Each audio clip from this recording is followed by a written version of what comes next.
আসসালামু আলাইকুম সুপ্রিয় দর্শক, দেশের স্বার্থে একসঙ্গে কাজ করবে বিএনপি এবং জামাত ইসলামী। এবার সাংবাদিকদের সামনে কথা বলার সময় এ ধরনের বক্তব্য দিয়েছেন জামাত ইসলামীর আমির ডক্টর শফিকুর রহমান। প্রিয় দর্শক, মূলত সাবেক প্রধানমন্ত্রী বেগম খালেদা জিয়ার মৃত্যুতে শোক জানাতে দলীয় চেয়ারপারসন বেগম খালেদা জিয়ার যেই রাজনৈতিক কার্যালয় ছিলেন সেখানে গিয়েছেন তারেক রহমানের সঙ্গে সাক্ষাৎ করে। জামাতের আমির যখন বেরিয়ে আসছেন সাংবাদিকদের সঙ্গে, তখন তিনি এই কথা বলেন। প্রদর্শক, আপনারা জানেন 2008 থেকে শুরু করে 2017 পর্যন্ত বিএনপির সঙ্গেই জোটবদ্ধ ছিল বাংলাদেশ জামায়াত ইসলামী। একসাথে তারা ফেসিবাদ বিরোধী আন্দোলন, তার পাশাপাশি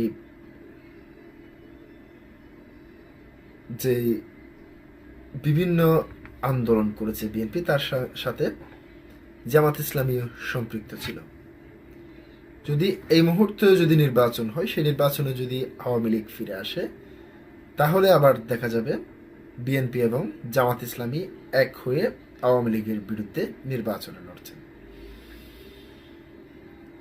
তো কি বলতে চেয়েছেন আজকে আমি সে বিষয় নিয়ে তুলে ধরছি। বিএনপির চেয়ারপারসনের কার্যালয় থেকে বেরিয়ে সংবাদ সম্মেলনে ডক্টর শফিকুর রহমান যে বক্তব্যটি দেন সাংবাদিকদের সামনে: প্রিয় বাংলাদেশের স্বার্থে অতীতেও আমরা একসঙ্গে কাজ করেছি, আগামীতেও একসঙ্গে কাজ করব ইনশাআল্লাহ। বিএনপির ভারপ্রাপ্ত চেয়ারম্যান তারেক রহমানের সঙ্গে সাক্ষাৎ শেষে তিনি সাংবাদিকদের এইসব কথা বলেন।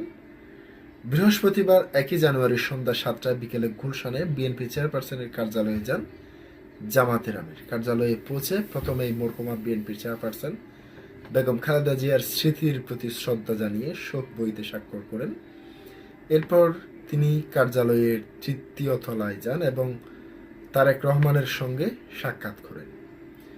সাবেক প্রধানমন্ত্রী ও খালেদা জিয়ার আত্মার মাগফিরাত কামনা করে জামাত আমির বলেন, তিনি খালেদা জিয়া কারাবন্দী অবস্থায় অসুস্থ হলে পরিবারের পক্ষ থেকে চিকিৎসার জন্য দেশের বাইরে নেওয়ার অনুরোধ জানানো হলেও